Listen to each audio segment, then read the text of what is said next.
Mais auparavant, Marseille. Marseille, la capitale du crime, le territoire perdu de la République. Depuis plusieurs semaines, chaque règlement de compte de Petit Caïd offre aux journalistes l'occasion d'une surenchère de titres alarmistes. Est-ce vraiment de la caricature? Comment travaillent les correspondants des médias nationaux sur place? Voici le contre-champ de Sigor Ibanez et Emmanuel Fontaine avec un fait divers vécu quasiment en direct, le meurtre d'une dentiste par l'un de ses patients.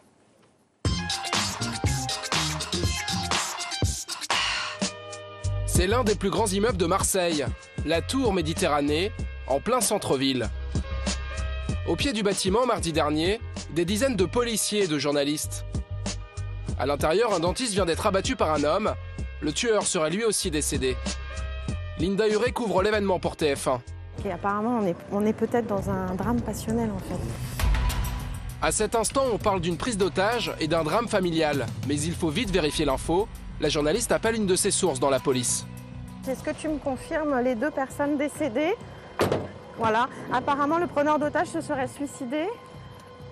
Et on a une info comme quoi ce serait l'époux de la dentiste qui l'a tué. Ça reste à déterminer. Ouais. Impossible d'entrer dans le bâtiment. La zone est bouclée par les forces de l'ordre. Du coup, les caméramans n'ont pas grand-chose à filmer, mais un voisin vient proposer des images prises avec son téléphone. Bonjour monsieur. D'accord. Dès le début jusqu'à la fin. Après, j'ai les coups de tir, tu les entends, les coups de tir.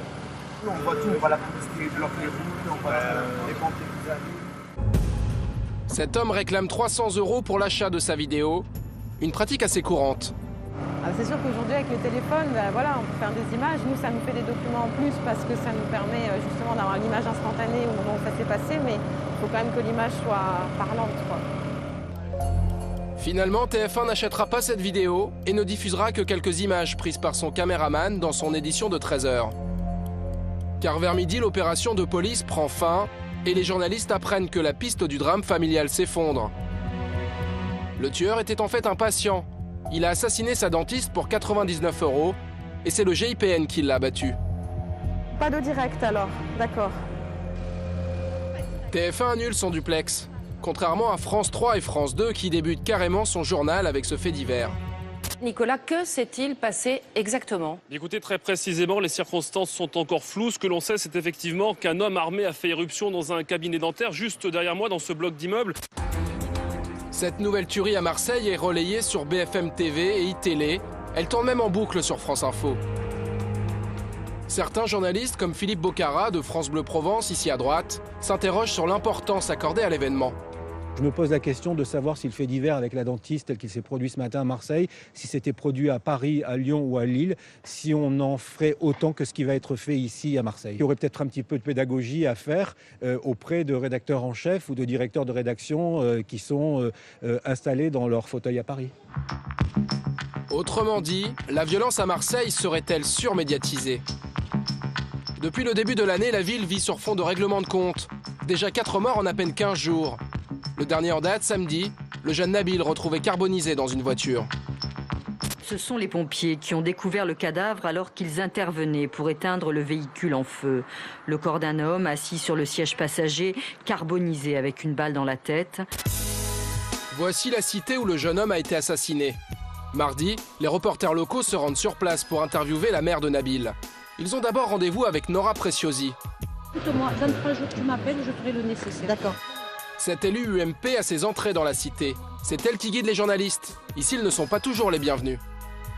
Vous l'avez vu, il y a des guetteurs, il y a des gens au pied des immeubles et c'est pas toujours évident pour nous, les médias, de venir dans les quartiers. Dans l'après-midi, Nicolas Luizet, le reporter de France 2, obtient l'interview de la mère. Elle est diffusée le lendemain à l'antenne. C'est nos enfants, en plus, ils nous les brûlent. Ils nous laissent même pas quelque chose pour qu'on les tienne, pour qu'on pleure sur eux. Pourquoi ils font ça? Ils les tuent et après ils les brûlent. Pourquoi? Un témoignage poignant et plutôt rare à la télévision, mais qui renvoie encore une fois la ville à sa violence. On a une trentaine de morts par balle, notamment dans des règlements de compte l'an dernier à Marseille, en tout cas dans les Bouches-du-Rhône. Donc c'est quand même une réalité qui s'impose à nous. Il n'y a pas une volonté de notre part de noircir le tableau. L'image de Marseille déformée par les médias parisiens? Faux, répond le directeur de la rédaction de TF1. Nous ne sommes pas dans la caricature à l'égard de Marseille, puisque nous expliquons pourquoi ces faits divers, aujourd'hui, liés au milieu marseillais, existent et se répètent, et on essaye d'aller plus loin que les autres. Et on montre également bien d'autres aspects de Marseille, et heureusement, et une grande majorité des sujets faits par notre bureau régional, ce sont des sujets qui n'ont rien à voir avec ces faits divers-là. Sauf que la caricature existe dans certains reportages à la télé. Drogue et armes, cocktail médiatique explosif. Démonstration avec ce documentaire diffusé sur Planète. Il compile une série de reportages faits sur la ville. Règlement de compte hier à Marseille. La guerre des bandes pour le contrôle de la drogue dans les cités. 20 règlements de compte depuis le début de l'année. Marseille est la capitale française du genre. Pour Xavier Monnier, journaliste et écrivain marseillais, les médias auraient même une part de responsabilité dans l'aggravation du climat de violence dans la ville. Réduire les quartiers nord et les cités de Marseille au trafic de drogue, c'est aussi leur envoyer une image qui est sans horizon. C'est-à-dire, ben voilà, on est comme ça, donc notre seul horizon c'est le trafic, même les médias, ils parlent que de ça, donc allons-y. Marseille, la ville qui fait trop souvent les gros titres de l'actualité. Certains journalistes locaux, comme Sophie Manelli, reporter à la Provence, dénoncent cette vision parisienne. Toutes les réussites qui peuvent se produire à Marseille, qu'elles soient scientifiques, qu'elles soient culturelles, qu'elles soient économiques, tout ça, par contre, est gommé. Tout ça n'existe pas dans les médias parisiens. Une réalité éclipsée par la recrudescence des règlements de compte à Marseille. Depuis le début de l'année, 5 personnes ont été tuées sur fond de trafic de drogue dans la ville.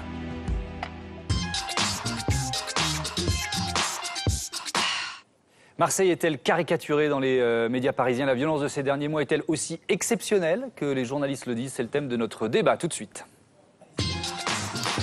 Avec Maurice Safran, le directeur de la rédaction, le patron de Marianne, et Hervé Vaudois, grand reporter à la Provence. Bonjour à tous les deux. Bonjour. Merci d'avoir accepté notre invitation.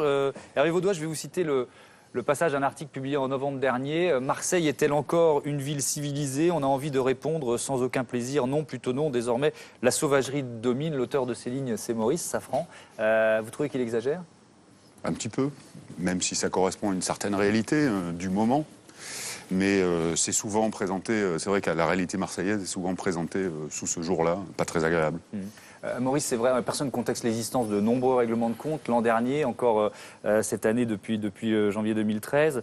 De là à dire que Marseille, sous-entendu, tout Marseille n'est pas civilisé. Est-ce que c'est pas injuste? Est-ce qu'il n'y a pas de l'amalgame finalement dans cette formulation? Non, mais j'ai bien écouté votre présentation du sujet. Ouais. Je pense que Marseille et la criminalité à Marseille est sous-médiatisée. Elle n'est pas sur-médiatisée. Ce qui se passe depuis des mois et des mois est absolument invraisemblable. Pourquoi les différents ministres de l'Intérieur successifs ont échoué absolument, totalement, à 100%, c'est une question absolument centrale aujourd'hui. Dans la ville de ce pays, c'est la deuxième ville de France, c'est pas n'importe quelle ville, c'est Marseille. Donc je pense tout au contraire que la presse nationale en parle très insuffisamment. Qu'est-ce que vous répondez à ça, Hervé Vaudois? Non, moi je suis pas tout à fait d'accord, parce que souvent Marseille est présente dans les médias pour la criminalité, pour ces choses-là, comme le disait ma consoeur Sophie Manelli, assez peu pour ses réussites, elle en a quand même quelques-unes.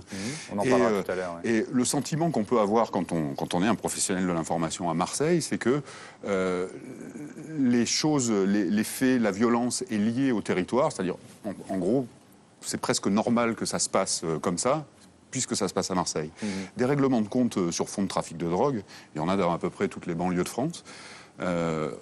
On ne le lit pas forcément au territoire, quand ça se passe en région parisienne, en région lyonnaise, en région strasbourgeoise. 5 depuis le début de l'année. Oui, non, bien sûr, il y en a eu une vingtaine l'année dernière, mais dans les années 80, il y avait des... Alors on va en parler. Dans les années 80, il y avait aussi des règlements de compte entre voyous, au moment de la guerre entre Gaëtan Zampa et Francis Lebel. Il y avait plus de morts, c'était très différent, mais il y avait plus de morts. Oui, alors vous dites que... On va regarder, pendant que vous me répondez, on va regarder les titres de la presse parisienne qui sont anxiogènes, qui sont négatives. On va les voir défiler, mais je vais vous poser une question justement sur la réalité de cette séquence de violence. Maurice Safran disait, on n'en parle même pas assez. Vous dites, il y a eu pire dans l'histoire de Marseille, c'est ça? Il y a eu pire avec le grand banditisme à certaines périodes, oui, tout à fait. L'année dernière, on avait l'impression, à lire certains titres, qu'il n'y avait jamais autant de sang qui avait coulé à Marseille. Alors, violence sans précédent, c'est une vingtaine de morts, c'est énorme. On ne va pas nier cette réalité-là.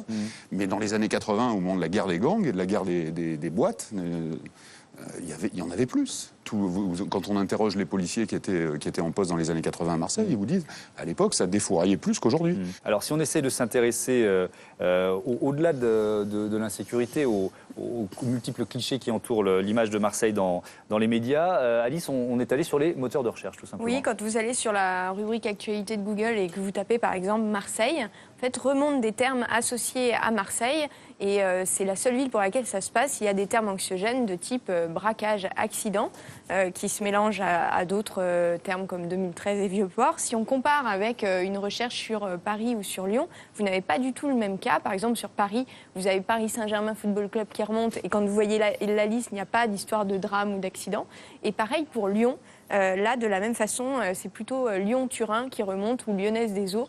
Mais là non plus, il n'y a pas de mention de drame ou en tout cas de termes anxiogènes. Est-ce que pour vous, c'est vraiment ça peut être par exemple le reflet de la couverture médiatique de Marseille ? Sans aucun doute. Google ne ment pas. En fait. Google ne ment pas, a priori. Enfin, sur les recherches de mots-clés.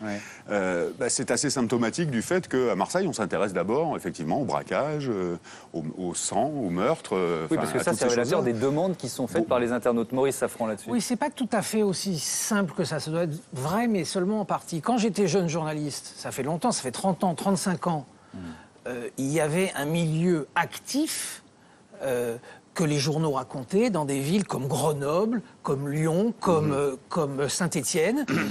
Quand on était jeune journaliste, on y allait pour raconter ce qui s'y passait, les meurtres, les braquages, etc. etc. Ça a en grande partie disparu. Et effectivement, aujourd'hui, ce genre d'article-là se concentre plus sur Marseille que sur le reste de la France. Il y a un kyste marseillais qui explique d'une certaine façon, même si c'est très injuste pour les Marseillais, ça je le comprends bien, il y a une espèce de kyste marseillais qui s'est installé, qui fait qu'effectivement, quand on parle de ça, c'est à Marseille. Est-ce que vous ressentez un vrai ras-le-bol chez les habitants de Marseille sur cette question ? Et finalement, une critique des médias parisiens. C'est souvent mal perçu et c'est récurrent. En 1995, Christian Ockrent avait fait un carnet de route consacré à Marseille qui était une caricature totale de la ville, où on avait l'impression que tous les clichés étaient accumulés. Ça avait vraiment beaucoup ému les gens à Marseille. Et régulièrement, il y a quand même des motifs un peu de vexation. Par exemple, en 2005, pour prendre un fait récent lié à la violence, quand les banlieues françaises explosaient, en région parisienne, à Strasbourg, à Lyon, jamais personne, je ne l'ai jamais lu nulle part, n'a mentionné le fait qu'à Marseille, il ne s'était rien passé. Il n'y avait pas eu d'émeute. Ouais. Mais en même temps, les Marseillais sont intéressés parce que la couverture de Marianne que vous avez montrée, qui est une couverture sur Marseille, sur le territoire perdu de la République, je crois qu'on a vendu 7 fois plus que les semaines normales. À Marseille. Bien sûr, à Marseille. Donc ça veut dire que les gens de Marseille sont préoccupés quand même par le sujet. Comment on parle de nous. Et puis aussi parce que ça les intéresse. Donc tous les médias parisiens ne pratiquent pas la critique. Le Point, par exemple, dont le patron François-Olivier Gisbert est un Marseillais d'adoption, lui aussi, il en a ras-le-bol des stéréotypes. On l'écoute. Ce sont toujours les mêmes choses, c'est-à-dire effectivement la corruption, qui est réelle, je ne veux pas vous dire le contraire, la criminalité, enfin toujours la saleté qui est réelle aussi. Simplement, il n'y a jamais l'autre côté. C'est-à-dire que j'ai l'impression que quand les journalistes vont là-bas, ils ne pratiquent pas tous, parce qu'il ne faut pas généraliser, il y a d'excellents papiers sur Marseille. Je dis juste que il faut... Enfin, le devoir de la presse, c'est sortir des clichés. Et peut-être que, d'ailleurs, certains journaux devraient donner plus souvent la place à leurs propres correspondants sur place, qui ont peut-être une vision plus proche de la réalité, au lieu de faire des numéros de claquettes comme ça pour expliquer que voilà, c'est un désastre, etc. Qu'est-ce que vous répondez à Fogg ? Lui, il a fait plusieurs dossiers positifs sur Marseille. Est-ce que ça vous est arrivé de mettre Marseille à la une ? Souvent, je dirais à mon camarade Gisbert que je suis un lecteur plus attentif du Point que lui. Beaucoup plus attentif, parce que les plus grandes enquêtes sur la criminalité à Marseille, c'est l'équipe d'investigation du Point. Donc c'est assez cocasse, mais c'est un autre problème. Il compense par des dossiers positifs sur la ville. Par ailleurs, est-ce c'est cette notion d'équilibre, en fait, qu'on peut reprocher. Ça, j'accepte tout à fait la critique. Par ailleurs, est-on assez sévère sur la classe politique marseillaise, par exemple ? Est-ce qu'on va jusqu'au bout ? Est-ce qu'on va jusqu'au bout de ce qu'il faudrait enquêter, raconter, écrire sur la classe politique marseillaise. Hervé Vaudois, c'est un enjeu politique, l'image de la ville. Jean-Claude Gaudin a critiqué la surmédiatisation de la violence. J'ai pas le sentiment que sur les turpitudes de la classe politique marseillaise, il y ait un silence absolu. Au contraire, je veux dire, Jean-Noël Guérini, il s'en plaint d'ailleurs suffisamment. Et cette semaine, il est régulièrement... Sylvie Andrieux, c'est pareil. Enfin, c'est traité, ces choses-là. Ce que dit Fogg et que je trouve très vrai, c'est souvent la caricature. Dans beaucoup de sujets de télévision, même de presse écrite, des sujets de news, on voit régulièrement des journalistes qui vont interroger la poissonnière du Vieux-Port. À peu près tous les journalistes l'ont fait. C'est horrible, parce qu'on l'a fait il y a un mois quand on a fait un sujet sur Tapi qui arrivait à la Provence. On était sur le Vieux-Port et on a eu la poissonnière. Voilà, mais c'est bien, on est tombé dans le piège. Comme si c'était la seule voie à Marseille qui compte. Alors, elle est tout à fait... Enfin, les poissonnières, parce qu'elles sont nombreuses, sont des dames tout à fait respectables. Mais il y a d'autres Marseillais qui sont capables de parler. Alors, on aime bien, dans les rédactions parisiennes, leur accent et leur côté pittoresque. Et cet aspect pagnolesque-là est souvent poussé. Un mot peut-être de la presse internationale, et ça va pas arranger votre morale, je pense. C'est pire que nous. Non, parce que la presse internationale est un miroir grossissant. On va commencer par un article de The Independent, si vous le voulez bien, qui résume... C'était en septembre dernier, tout le mal qu'on peut dire sur Marseille, avec ce titre carrément « Marseille est l'endroit le plus dangereux d'Europe ». Où grandir, suit un portrait absolument apocalyptique de la ville, en bus s'il vous plaît, et de ses quartiers nord. Et puis ensuite vient des articles quand même un peu plus louangeurs, notamment celui du New York Times, là on est début 2013, avec un article où effectivement louangeur, qui dit plutôt du bien de la ville, donc malgré son titre, qui est connu pour sa pauvreté et sa criminalité, Marseille travaille à son image. Le problème c'est que depuis le 5 janvier, vous le disiez tout à l'heure, il y a eu 5 morts, et que ça se reflète dans la presse internationale. Du coup, eh bien, les clichés négatifs reviennent à la une, comme par exemple le magazine allemand Der Spiegel qui titre le 17 mars, il y a quelques jours, « Guerre des gangs dans la capitale culturelle de l'Europe ». Mais pour tout vous dire, le coup de pied de l'âne, ce sont les Italiens, dit le Sole 24 Ore, qui vous le donnent. Ils consacrent une page entière à Košice, l'autre capitale culturelle 2013 européenne. Košice, l'anti-Marseille, la ville où il fait bon vivre, la ville est en toute tranquillité, contrairement à Marseille, disent les Italiens. Ouais. On parlera de capitale culturelle culturelle pour Marseille à la fin de ce débat. D'abord, je voudrais vous montrer, revenir sur un autre cliché parmi les reportages récurrents qui viennent très souvent, qui sont diffusés et qui sont des bons reportages parce que c'est spectaculaire pour la télévision. Il y a le quartier nord, la cité interdite, je mets des guillemets. On en a retrouvé un qui date de janvier 2012. Denis Bertrand l'analyse. Voici Denis Décode.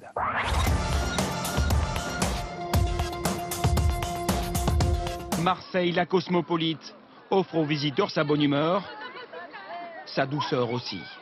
Marseille forge son image à travers des stéréotypes contrastés.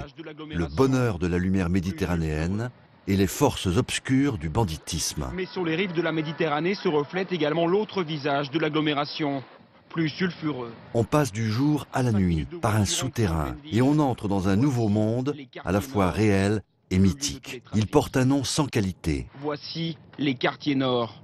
Cette dénomination rappelle que Marseille, au XVIIIe siècle, fut rebaptisée la ville sans nom parce que trop rebelle. Au volant, Gilles Tachon, ancien policier. Il a travaillé 25 ans au pied de ses tours avec la brigade anticriminalité.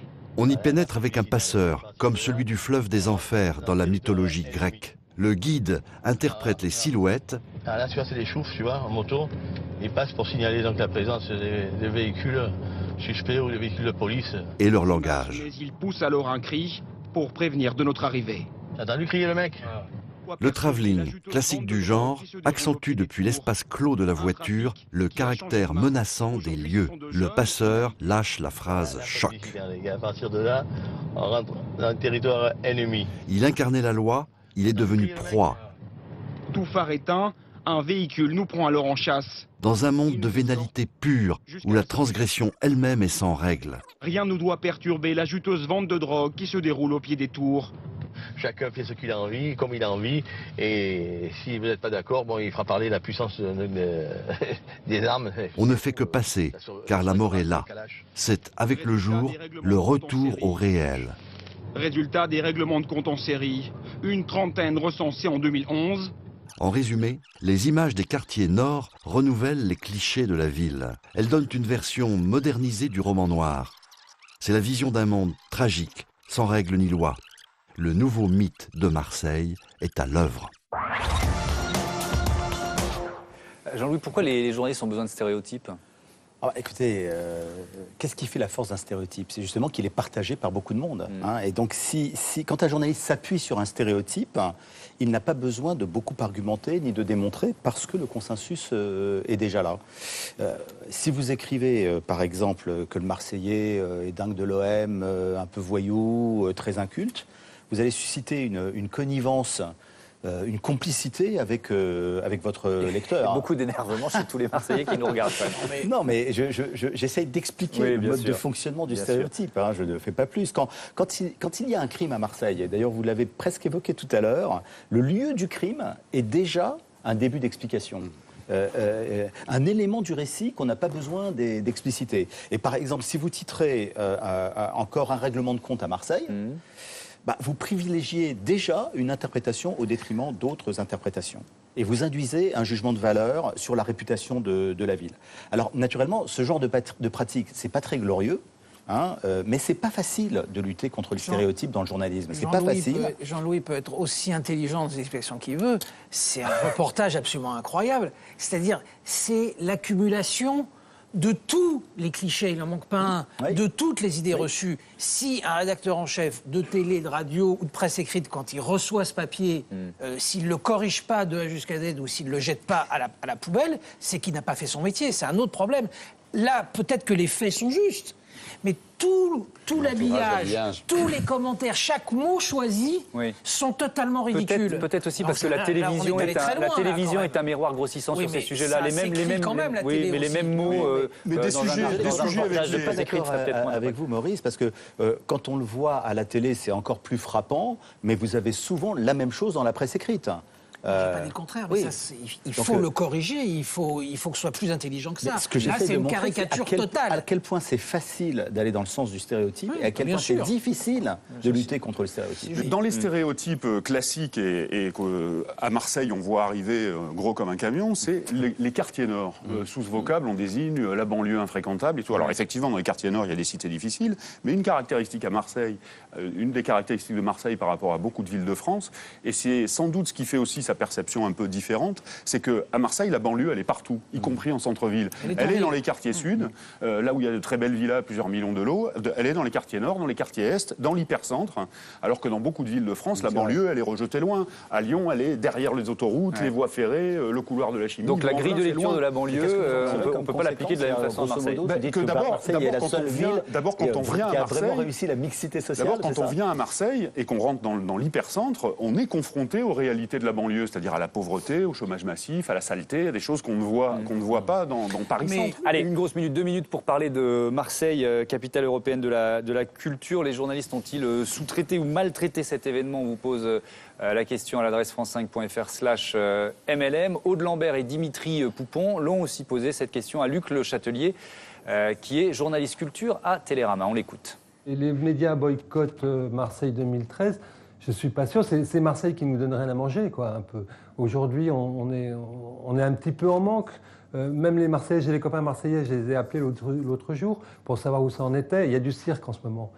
Mais ils sont infoutus de savoir où ça se passe, à quel moment. Une fois, c'est à Martigues, un autre coup, c'est à Aubagne, un autre coup, c'est à Marseille. La communication est mal foutue. À Lille, on a été scotchés parce qu'on ne s'attendait à rien. C'était une ville à laquelle on ne pensait pas. On pensait que c'était un trou noir où il y avait du charbon et du textile, voilà, et que c'était du chômage. Et on s'est aperçu qu'il y avait la fête et que les gens ils étaient vraiment sympas et qu'il y a de l'accueil. La vie nocturne à Lille, il n'y a pas photo avec Marseille.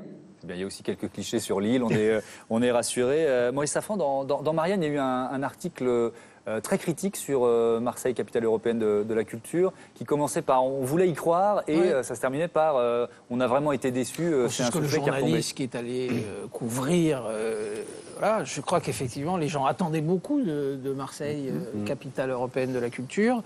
Moi, j'y suis pas allé, donc je n'ai pas d'avis particulier. Mais effectivement, on a senti chez certains envoyés spéciaux une vraie déception par rapport à l'attente. C'était assez unanime dans la presse nationale. Est-ce que vous pensez que les journalistes Parisiens sont allés trop vite sur cet événement, Hervé Vaudois? D'abord, c'est l'année de capitale européenne de la culture, donc on fera le bilan en fin d'année. Donc ça veut dire qu'il y a des gros événements à venir, là, au printemps? Bon, classiquement, en Provence, c'est quand même plutôt quand il fait beau et qu'il fait chaud qu'on aime bien sortir. Non, c'est pas un cliché, c'est une réalité. C'est une réalité. Quand il pleut à Marseille, il n'y a personne dans les rues. D'accord. Donc, les principaux événements sont quand même un petit peu plus tard dans la saison, donc ça se joue sur une année. Ça n'a pas très bien démarré, ça, on peut pas le contester. Mais je veux dire, je suis pas toujours d'accord avec, je suis pas tout à fait d'accord avec notre ami de Télérama, parce que je n'ai pas le sentiment qu'il y ait beaucoup d'efforts qui soient faits dans la presse en général pour parler de Marseille, capitale de la culture. Je suis venu ce matin en TGV, j'ai pris TGV Magazine, il y a des pages agenda, je regardais la page agenda Sud-Est, 2 pages agenda Sud-Est, il n'y a rien sur les événements de Marseille, capitale européenne de la culture. Vous pensez que c'était sous-traité dans les médias nationaux, cette opération, elle aussi. Merci à tous les deux.